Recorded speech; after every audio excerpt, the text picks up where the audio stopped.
Okay, let's bring in Dolapo Oni, the head of energy research at Ecobank Group, as he joins us to discuss the developments in the electricity market. Good morning, Dolapo. Good morning, Bolaji. Thank you for joining us on the program. Now, 60 billion naira is a huge amount of money to be owed power firms. How do you think this gets to you?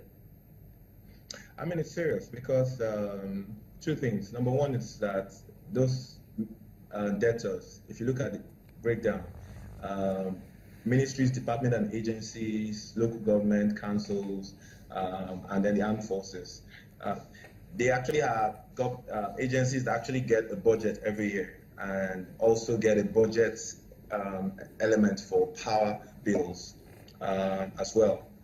But those bills are not being paid. So that's a bit worrisome because I think government must show itself as a good customer and as a model for other residential and commercial users of power to follow. Now, the last date, according to the reports that we have, is that the Army paid its electricity bills in December 2013. That's 2 years ago. Yeah, well, I don't know why that is the case.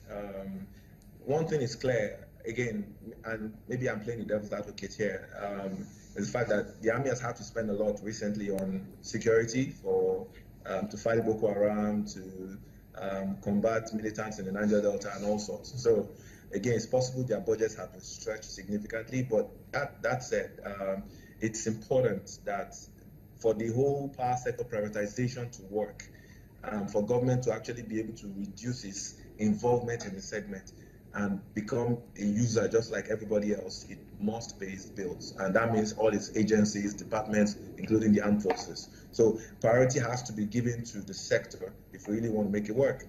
Now, it seems that no one was actually checking these numbers. Is there some kind of indictment on the agency of government responsible to knowing those who ought to have paid the electricity bills? I don't know. I wouldn't say that. I think it's more a case of how the collection is being done and their ability to actually enforce discipline on non-paying customers. Because again, we've had cases of people being beaten because they were, by armed forces if they don't get power and all that. We've had all those cases in the past. So it's a difficulty interacting with that particular segment of government, getting bills when they are not paid or enforcing, disconnection and all that for non-payment of bills. So it's a bit of a worry, and I think it's something that the government has to look into and ensure that maybe there's a different form of collection to ensure that if bills are not paid, there's some way to enforce that punishment or sanction that, look, you've not paid your bills, you're not entitled to power. Now, talking about not just the Nigerian Army now, other MDAs are also owing, and they get the allocation. One would wonder, why are they not factoring in the fact that they have to pay their bills? Because the power distribution companies are saying that if you don't get electricity supply, it is not our fault at this time because we don't get returns for the investments we're making.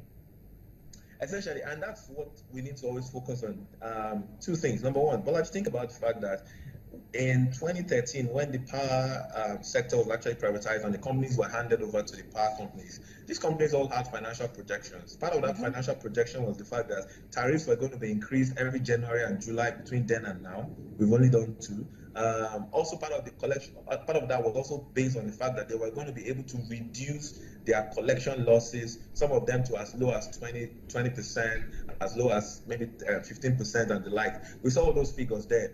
But as we speak today, collection losses are still among the highest. They're still around 44% thereabout for the industry. And it's because of, especially because of this particular segment, the government segment, which hasn't really paid its bills. So it's affecting their ability to turn a profit. It's affecting their ability to meet with their financial projections and pay their bills to their bankers. It's affecting their ability to even make further investment in improving power collection. So at some point last year, we actually saw that some of the discos were rejecting power because they knew that they got the power, they wouldn't be able to pay for it. Okay, just before I let you go, Dolapo, the issue of gas pipeline vandalism is still in the news. And again, this was pointed out as one of the reasons why we're not having adequate electricity supply in the country. Yeah, very true. Because again, part of the problem we have with the gas pipeline structure is that, again, it's not adequate. We don't have adequate gas pipelines. So we don't have alternate routes. If we don't have alternative options, if, for instance, one pipeline gets vandalized, we can't reroute the gas through another way just to get to that same power plant. Most of the power plants just have that singular connection to the entire gas pipeline grid, which itself is something that we have to address at some point. But that said, there also has to be other options of getting the gas to the power plants. CNG is an option. It's probably more expensive. Mini LNG is also an option. But there has to be ways we have to go around when the gas pipelines get vandalized. We are no longer able to produce power. There are options, CNG, mini LNG. Those are ways that we can still use to get gas to the power plants. Now, we need to always follow the money here on the show, which is always actually what we do. 40 billion naira is said to be needed to refurbish existing power structures and also build new plants. How do you think that will be generated, going by the economic crunch that everyone is dealing with at this time? Honestly speaking, I think it's going to come mostly from the private sector. And the only way the private sector will be attracted to put more money in the power sector right now is if the economics are made more attractive. For instance, all the way down the pipe, all the way down the value chain, the pricing has to be right. From gas prices all the way down to electricity tariffs, the pricing has to be cost reflective in such a way that I know that if I'm assuming this cost, I'm able to push that cost onto my customer without any interference from government for the sake of, maybe subsidy or it's too high or whatever. I should be able to get my cost or my investment back. So that has to be done. If that is done, I don't see $40 billion as something that the sector cannot attract. Everybody knows that power is probably the most important segment in Nigeria at the moment, and in Africa as a whole is the highest demand. It's in high demand right now. So it's something that will quite well attract investors, but the economics has to be right, especially the pricing aspect. Then number two, we also have to look at infrastructure, and getting infrastructure into the segment is something that, yes, the government still has to play in, but the ownership structure has to be tweaked a bit as well. It might not be necessarily the public-private partnerships. It might just be pure build, operate, transfer, all those kind of models that we'll look at instead.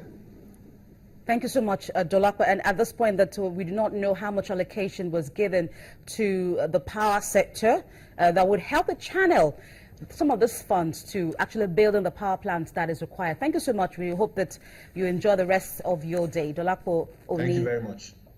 Head of Energy Research at EcoBank Group. We'll go on a break, and when we come back, we'll begin our discussions on the Nigerian telecom sector. Issues of quality of service, rollover data, unused internet data. We'll be right back.